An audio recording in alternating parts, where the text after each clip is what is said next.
ಆತ್ಮೀಯರೆಲ್ಲರಿಗೂ ಕೂಡ ನಮಸ್ಕಾರ. ಆತ್ಮೀಯರೇ, ನಾನು ತಮ್ಮೊಂದಿಗೆ ನಮ್ಮ ಓಂ ಶ್ರೀ ಜ್ಯೋತಿಷ್ಯಂ ಯೂಟ್ಯೂಬ್ ಚಾನಲ್ ಮುಖೇನ ಶ್ರೀ ಸೋಮಶೇಖರ್ ದೀಕ್ಷಿತ್ ಅನ್ನುವ ಹೆಸರಿನಲ್ಲಿ ನಾನು ನಿಮ್ಮೊಂದಿಗೆ ಭಾಳಷ್ಟು ವಿಷಯಗಳನ್ನ ಹಂಚಿಕೊಳ್ಳೋ ಪ್ರಯತ್ನ ಮಾಡ್ತಾಯಿದ್ದೀನಿ. ಭಗವಂತ ಕೊಟ್ಟಂಥ ಈ ಜ್ಯೋತಿಷ್ಯ ವಿಶ್ಲೇಷಣೆ ವೈಜ್ಞಾನಿಕ ರೀತಿ, ವಾಸ್ತುವಿನ ಒಂದು ವಿಶ್ಲೇಷಣೆ ಆಗಿರ್ಬೋದು, ಜಾತಕದ ವಿಶ್ಲೇಷಣೆ ಆಗಿರ್ಬೋದು, ಈ ಒಂದು ವಿಚಾರವಾಗಿ ಗೋಚಾರ ಫಲಗಳ ರೀತಿಯನ್ನು ನಾನು ಪ್ರತಿಯೊಂದು ಕಾರ್ಯಕ್ರಮದಲ್ಲಿ ತಿಳಿಸ್ತಾ ಇರ್ತಕ್ಕಂಥದ್ದು. ಈಗ ವಾರ ಭವಿಷ್ಯ ಕಾರ್ಯಕ್ರಮದಲ್ಲಿ ಕೂಡ ತಿಳಿಸ್ತಾ ಇದ್ದೀನಿ. ಈ ಒಂದು ವಿಚಾರದಲ್ಲಿ ಭಾಳಷ್ಟು ಜನ ಸಂಶಯಗಳನ್ನ ಹಂಚ್ಕೊತಾ ಇದ್ದಾರೆ. ನಿಮ್ಮಲ್ಲಿ ಯಾರಿಗನ್ನ ಆಗಲಿ ಯಾವುದೇ ರೀತಿಯ ವೈಯಕ್ತಿಕವಾದಂತಹ ಸಮಸ್ಯೆಗಳು, ದೈಹಿಕವಾಗಿ ಆಗಿರ್ಬೋದು, ಮಾನಸಿಕವಾಗಿ ಆಗಿರ್ಬೋದು, ಕೆಲಸ ಕಾರ್ಯ ವೃತ್ತಿಯಲ್ಲಾಗಿರ್ಬೋದು, ವಿದ್ಯಾಭ್ಯಾಸದಲ್ಲಾಗಿರ್ಬೋದು, ವಿವಾಹ ಆಗುವಂಥ ವಿಚಾರ ಆಗಿರ್ಬೋದು, ದಾಂಪತ್ಯ ಸೌಖ್ಯ ವಿಚಾರ, ಹಣಕಾಸಿನ ವಿಚಾರ, ಆದಾಯ ವಿಚಾರಗಳು, ಭಾಗ್ಯ ಪ್ರಯತ್ನ ಕಾರ್ಯ ವಿಚಾರಗಳು ಮತ್ತು ಅನವಶ್ಯಕವಾದಂತಹ ಖರ್ಚಾಗುವಂಥದ್ದು, ಲಾಸ್ ಆಗುವಂತಹದ್ದು, ಮಾನಸಿಕ ಒತ್ತಡಗಳಿಂದ ಒದ್ದಾಟ ಆಗಿ ಜೀವನ ನಡೆಸುವಂತಹದ್ದು, ಕೇಸು, ಕೋರ್ಟು, ವ್ಯವಹಾರಗಳು ಇವೆಲ್ಲವೂ ಕೂಡ ನಾನಾ ರೀತಿ ದೋಷಗಳಿಂದ ಬರುವಂಥ ಸಾಧ್ಯತೆಗಳಿರುತ್ತೆ. ಯಾಕೆ ಅಂತಂದರೆ ಅವರವರ ಒಂದು ಜಾತಕ ರೀತಿ, ಜನ್ಮ ಸಮಯದಲ್ಲಿ ಆಗಿರ್ತಕ್ಕಂತಹ ಗ್ರಹಗಳು ಸಂಚಾರದ ಬಲ, ಎನರ್ಜಿ ಭೂಮಿ ಮೇಲೆ ಬಂದು ಬಿದ್ದು ಹುಟ್ಟಿದ ಸಮಯದಲ್ಲಿ ಆ ವ್ಯಕ್ತಿ ಮೇಲೆ ಬೀಳೋದ್ರಿಂದ ನಕ್ಷತ್ರದ ಬಲ, ಗ್ರಹದ ಬಲ, ಭೂಮಿಯ ಬಲ ಒಟ್ಟಾಗಿ ಈ ಒಂದು 3 ರೀತಿಯ ಬಲಗಳು ಆ ವ್ಯಕ್ತಿ ಮೇಲೆ, ಜೀವನದ ಮೇಲೆ, ಅವರು ವ್ಯಕ್ತಿ ಏನಾಗ್ತಾನೆ, ಯಾವ ಒಂದು ವಿಷಯದಲ್ಲಿ ವೃತ್ತಿಗೆ ಹೋಗ್ತಾರೆ, ಯಾವ ಒಂದು ವ್ಯಕ್ತಿ ಜೊತೆ ವಿವಾಹ ಆಗುವಂಥ ದಾಂಪತ್ಯ ಸಿಗತ್ತೆ, ಇವೆಲ್ಲವೂ ಕೂಡ ನಿರ್ಣಯ ಭಗವಂತನ ನಿರ್ಣಯ ಆಗಿರುತ್ತೆ. ಅದು ಗ್ರಹಗಳ ಒಂದು ಬಲಾಬಲಗಳು ವೈಜ್ಞಾನಿಕ ಶಕ್ತಿ ಸ್ವರೂಪದಿಂದ ಆಗಿರುತ್ತೆ. ಇದನ್ನೇ ಜ್ಯೋತಿಷ್ಯ ವಿಶ್ಲೇಷಣೆಯಲ್ಲಿ ಜ್ಯೋತಿರ್ವಿಜ್ಞಾನ ಅಂತೇಳಿ ಹೇಳ್ತೀವಿ. ಅಂದರೆ ಜ್ಯೋತಿಷ್ಯ ಅನ್ನುವಂಥದ್ದು ವಿಜ್ಞಾನ ಅನ್ನೋದು, ಜ್ಯೋತಿ ಅನ್ನೋದು ಒಂದು ಬೆಳಕು, ಜೀವನ, ಅದು ವಿಜ್ಞಾನದ ರೂಪದಲ್ಲಿ ತಿಳ್ಕೊಬೇಕಾಗಿರುತ್ತೆ. ಅದು ಸೈಂಟಿಫಿಕ್ ಆಗಿರೋದ್ರಿಂದ ಪ್ರತಿಯೊಬ್ಬ ವ್ಯಕ್ತಿಯ ಜಾತಕ ರೀತಿ ಸಮಸ್ಯೆಗಳನ್ನು ಅವರೇ ಪರಿಹರಿಸ್ಕೊಳ್ಳುವಂತಹ ಒಂದು ಸದವಕಾಶ ಇರುತ್ತೆ. ಏಕೆಂದರೆ ದೊಡ್ಡದಾಗಿ ಖರ್ಚಿಗೆ ಮಾಡಿಕೊಂಡು ಮಾಡಿಸ್ಕೊಳ್ಳುವಂಥ ಪ್ರಯತ್ನಗಳು ಸಾಧಾರಣ ಮಟ್ಟಿಗೆ ಹೆಚ್ಚಾಗಿರಲ್ಲ.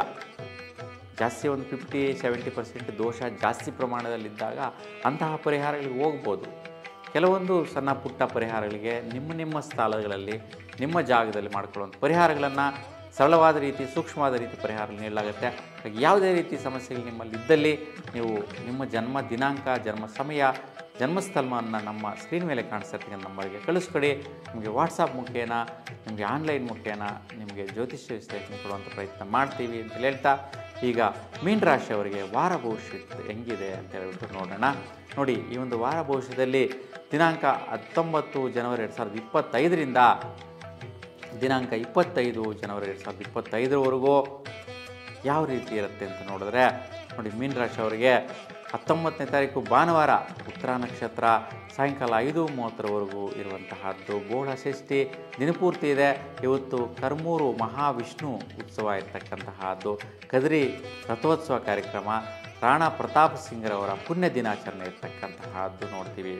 ಇವತ್ತಿನ ದಿನ ಜ್ಯೋತಿಷ್ಯ ವಿಶ್ಲೇಷಣೆ ನೋಡಿದ್ರೆ ಸೂರ್ಯ ಮತ್ತು ಬುಧ ಗ್ರಹಗಳ ಪ್ರಭಾವ ಮೀನ ರಾಶಿಯವರ ಮೇಲೆ ಹೇಗಿರುತ್ತೆ ಅಂತ ನೋಡಿದ್ರೆ, ವಿಶೇಷವಾಗಿ ಮಿತ್ರರ ಸಹಕಾರದಿಂದ ದಾಂಪತ್ಯ ಸೌಖ್ಯ ಮತ್ತು ಲಾಭ ಬರುವಂತಹ ಪ್ರತಿಫಲಗಳಿರುತ್ತೆ. ವಿಶೇಷವಾಗಿ ಸರ್ಕಾರಿ ವೃತ್ತಿಯೋಗದಲ್ಲಿರ್ತಕ್ಕಂಥ ಫಲ ಜಾಸ್ತಿ. ಮತ್ತು ಯಾರೆಲ್ಲ ಮೀನರಾಶಿಯವರು ಸರ್ಕಾರಿ ಕಾರ್ಯಕ್ರಮಗಳಲ್ಲಿ, ಸರ್ಕಾರಿ ಯಾವುದನ್ನು ಅಪ್ಲಿಕೇಶನ್ಸ್ ಹಾಕಿದರೆ, ಸರ್ಕಾರಿ ಕ್ಷೇತ್ರದಲ್ಲಿ ಪ್ರಯತ್ನ ಮಾಡಿರ್ತಕ್ಕಂತಹ ಹಣಕಾಸಿನ ವಿಚಾರ, ಕೆಲಸದ ವಿಚಾರ, ವ್ಯವಹಾರದ ವಿಚಾರ, ಪ್ರಯತ್ನಗಳು ಸಕ್ಸಸ್ ಆಗುವಂತಹದ್ದು, ಸುಖ ನೆಮ್ಮದಿ ಸಿಗುವಂತಹದ್ದು, ಇದರಿಂದ ದಾಂಪತ್ಯ ಸೌಖ್ಯ ಆಗುವಂತಹ ಯೋಗ ಇವತ್ತಿನ ದಿನ ನೋಡ್ಬೋದಾಗಿರುತ್ತೆ. ದಿನಾಂಕ 20 ಸೋಮವಾರ ಹಸ್ತ ನಕ್ಷತ್ರ ರಾತ್ರಿ 8:30 ಇರುವಂತಹದ್ದು. ಬಹುಳ ಸಪ್ತಮಿ ದಿನಪೂರ್ತಿ ಇರುತ್ತೆ. ತಟ್ಟಿನಾಯಕನಲ್ಲಿ ರಥೋತ್ಸವ ಕಾರ್ಯಕ್ರಮ, ಉದುಗಟ್ಟಿ ನರಸಿಂಹ ಭಾರತೀ ಸ್ವಾಮೀಜಿಗಳ ಆರಾಧನೆ ಇರುತ್ತೆ. ಇವತ್ತಿನ ದಿನ ಜ್ಯೋತಿಷ್ಯ ವಿಶ್ಲೇಷಣೆ ನೋಡಿದ್ರೆ, ನೋಡಿ, ವಿದ್ಯಾರ್ಥಿಗಳಿಗೆ ಅದೃಷ್ಟವಾದಂತಹ ದಿನ ಅಂತೇಳಿ ಹೇಳ್ಬೋದು. ಮತ್ತು ಯಾರೆಲ್ಲ ವಿವಾಹ ಆಗಲು ಪ್ರಯತ್ನ ಮಾಡ್ತಾ ಇರ್ತೀರ ಅಂತಹವರಿಗೆ ಶುಭ ಕಾಲ. ಇವತ್ತಿನ ದಿನ ಪ್ರಪೋಸಲ್ ಮುಂದುವರಿಸಿದ್ರೆ, ಯಾರೆಲ್ಲ ನಿರ್ಣಯಗಳು ತಗೊಂಡ್ರೆ, ಇವತ್ತಿನ ದಿನ ಗ್ರಹಗಳ ಒಂದು ಸ್ಥಿತಿ, ಸಂಚಾರ, ಬಲ, ವಿವಾಹ ಆಗಿ ನಿರ್ಣಯ ತಗೊಳ್ಳುವಂತಹವರಿಗೆ ಪರಿಪೂರ್ಣವಾದ ಬಲ ಸಿಗುತ್ತೆ. ಯಾರು ಇವತ್ತು ಡಿಸೈಡ್ ಆಗ್ತಾರೆ ನೂತನವಾಗಿ ವಿವಾಹ ಆಗಬೇಕು ಅಂತಿರೋರಿಗೆ, ಅಂತಹವರಿಗೆ ಪರಿಪೂರ್ಣವಾದಂತಹ ಬುಧಗ್ರಹದ ಬಲ, ಶುಭಕಾರಿ ಯೋಗ ಬಲ, ಮನೋಸಿದ್ಧಿ ಬಲ ಸಿಗುತ್ತೆ. ಉತ್ತಮ ಫಲ ಇದೆ, ಯಾವುದೇ ವೈಪರೀತ್ಯಗಳು ಇಲ್ಲ. ಇನ್ನು 21ನೇ ತಾರೀಕು ಮಂಗಳವಾರ ಚಿತ್ತಾ ನಕ್ಷತ್ರ ರಾತ್ರಿ 10:38 ಇದ್ದು ಬಹುಳ ಸಪ್ತಮಿ ಹಗಲು 10:48 ಇದೆ. ತದನಂತರ ಅಷ್ಟಮಿ ತಿಥಿ ಪ್ರಾರಂಭ ಆಗುತ್ತೆ. ಇವತ್ತು ಸ್ವಾಮಿ ವಿವೇಕಾನಂದ ಅವರ ಜಯಂತಿ, ಉಜಿರೆ ಜನಾರ್ದನ ವಿಠ್ಠಲ ಪಂಚಲಿಂಗೇಶ್ವರ ರಥ ಇರ್ತಕ್ಕಂತಹದ್ದು. ಇವತ್ತು ಜ್ಯೋತಿಷ ವಿಶ್ಲೇಷಣೆ ನೋಡಿದ್ರೆ ವಕ್ರ ಕುಜ ಮಿಥುನ ರಾಶಿಯಲ್ಲಿ ಸಂಚಾರ ಮತ್ತು ಶುಕ್ರ ಬಲ ಯಾವ ರೀತಿ ಇರುತ್ತೆ ಅಂತ ನೋಡಿದ್ರೆ ನೋಡಿ, ಸ್ವಲ್ಪ ಆರೋಗ್ಯದ ವಿಚಾರ ಸ್ವಲ್ಪ ಗಮನ ಇಡಬೇಕಾಗತ್ತೆ.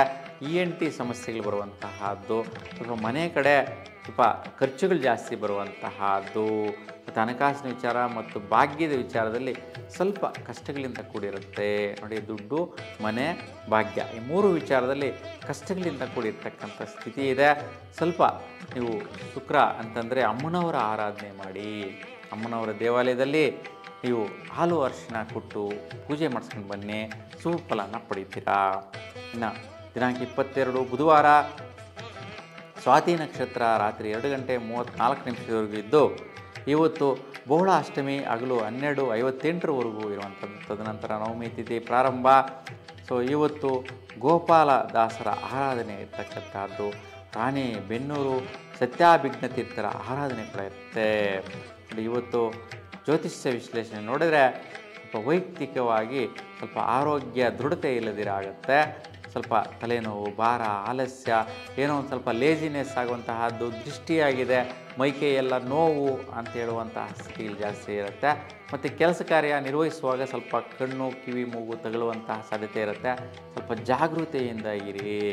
ಮತ್ತು ಸ್ವಲ್ಪ ಜಲಕಂಟಕ ಅಂತೇಳಿ ಹೇಳ್ತೀವಿ, ನೀರಿನಿಂದ ಸ್ವಲ್ಪ ಅಪಾಯ ಇರುವಂತಹದ್ದು, ಅದು ಕಾಲ್ಜಾರಿ ಬಿದ್ದು ತಗುಲಿಸ್ಕೊಳ್ಳುವಂತಹದ್ದು, ಈ ಥರ ಪರಿಸ್ಥಿತಿಗಳು ಎದುರಾಗುವ ಸಾಧ್ಯತೆ ಇರುತ್ತೆ ವೈಯಕ್ತಿಕವಾಗಿ.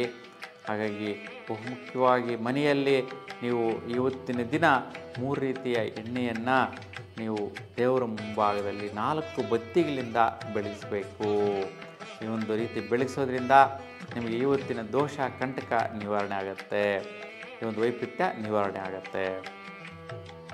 ದಿನಾಂಕ 23 ಗುರುವಾರ ವಿಶಾಖ ನಕ್ಷತ್ರ ಬೆಳಗಿನ ಜಾವ 5:10 ಇರುವಂತಹದ್ದು. ಬಹುಳ ನವಮಿ ಹಗಲು 3:02 ಇರುತ್ತೆ.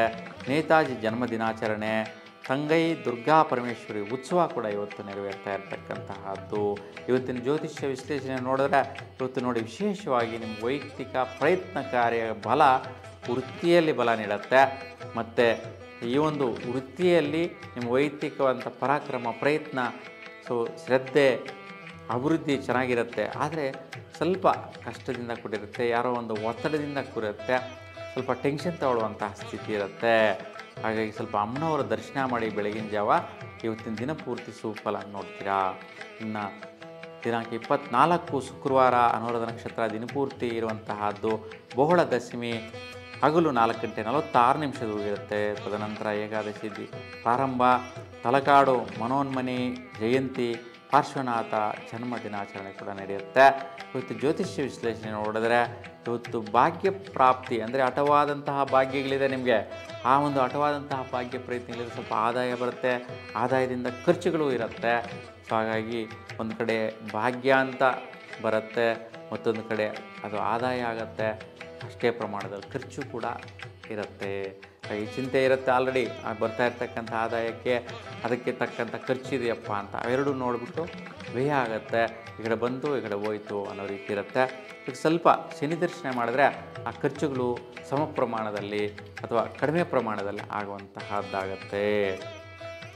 ದಿನಾಂಕ 25 ಶನಿವಾರ ಬೆಳಗಿನ ಜಾವ 7:06 ನಂತರ ದಿನಪೂರ್ತಿ ಜ್ಯೇಷ್ಠ ನಕ್ಷತ್ರ ಇರುತ್ತೆ. ಬಹುಳ ಏಕಾದಶಿ ಸಾಯಂಕಾಲ 6:08 ಇರುತ್ತೆ. ಇವತ್ತು ಪೋರ್ಟುಗಲ್ನ ಚಂದ್ರಮೌಲೀಶ್ವರ ರುದ್ರೀಯ ಹೋಮ ನಡೆಯುವಂತಹದ್ದು. ಸರ್ವೇಶಾಂ ಏಕಾದಶಿ ಇವತ್ತು ವಿಶೇಷವಾಗಿ ನಡೆಯುತ್ತೆ. ಇವತ್ತಿನ ಜ್ಯೋತಿಷ್ಯ ವಿಶ್ಲೇಷಣೆ ನೋಡಿದ್ರೆ ನಾವು ಇವತ್ತು ಬುಧ ಮತ್ತು ಕುಜಗ್ರಹಗಳ ಬಲ ಇವತ್ತು ಇರುತ್ತೆ. ವಿಶೇಷವಾಗಿ ನಿಮ್ಮ ಸ್ವಸ್ಥಾನದಲ್ಲಿ ವಿಶೇಷವಾಗಿ ದಂಪತಿಗಳಿಗೆ ಆದಾಯ ಪ್ರಾಪ್ತಿ, ಭಾಗ್ಯ ಪ್ರಾಪ್ತಿ ಲಭಿಸುತ್ತೆ. ನೋಡಿ, ಶನಿವಾರ ತುಂಬ ಚೆನ್ನಾಗಿದೆ. ಬರುವಂತಹ ಭೂಮಿ ಭಾಗ್ಯ, ಮನೆ ಭಾಗ್ಯ, ಬಿಸ್ನೆಸ್ಸು, ವ್ಯವಹಾರಗಳು, ಬೆಳೆಗಳು ಇವತ್ತು ಪ್ರಾರಂಭಿಸ್ತೀರಲ್ಲ ನೋಡಿ, ಅಂಥವ್ರಿಗೆ ಶುಭದಾಯಕ ಫಲ. ಯಾರೆಲ್ಲ ಭೂಮಿಯಲ್ಲಿ ಹಾಕುವಂತಹ ಬಿತ್ತನೆ ಬೀಜಗಳು, ಇಂತಹ ಅವರಿಗೆ ಲಾಭದಾಯಕ ಫಲ ಇದೆ. ಹಾಗಾಗಿ ಉತ್ತಮ ಫಲ ಇದೆ. ಇದು ದಂಪತಿಗಳಿಗೆ ಸಂತೃಪ್ತಿ ಕೊಡುವಂತಹ ದಿನ ಆಗಿದೆ. ಯಾರೆಲ್ಲ ಇವತ್ತು ಬಿತ್ತನೆ ಬೀಜಗಳನ್ನು ನೀವು ಮಾಡ್ತೀರಾ ಅಂತಹವರಿಗೆ ಶ್ರೇಷ್ಠ ಫಲ, ಶುಭ ಫಲ ಆಗಿದೆ. ಒಟ್ಟಾರೆಯಾಗಿ ಒಂದೆರಡು ದಿನಗಳ ಕಾಲ ವೈಪರೀತ್ಯಗಳು ಬಿಟ್ಟರೆ ಈ ವಾರ ಪೂರ್ತಿ ಶುಭದಾಯಕವಾದ ಫಲ ಮೀನರಾಶಿಯವರಿಗಿದೆ. ಹಾಗೆ ನಿಮ್ಮೆಲ್ಲರಿಗೂ ಕೂಡ ನಿಮ್ಮ ಇಷ್ಟ ದೇವರು ಭಗವಂತ ಒಳ್ಳೇದು ಮಾಡಲಿ, ನಿಮಗೆ ಸದಾಕಾಲ ಆಯುಷ್ಯ ಆರೋಗ್ಯವನ್ನು ಅನುಗ್ರಹಿಸಲಿ ಅಂತ ಭಗವಂತನಲ್ಲಿ ಪ್ರಾರ್ಥಿಸ್ತಾನೆ. ನಿಮ್ಮೆಲ್ಲರಿಗೂ ಕೂಡ ಶುಭವಾಗಲಿ. ನಮಸ್ಕಾರ.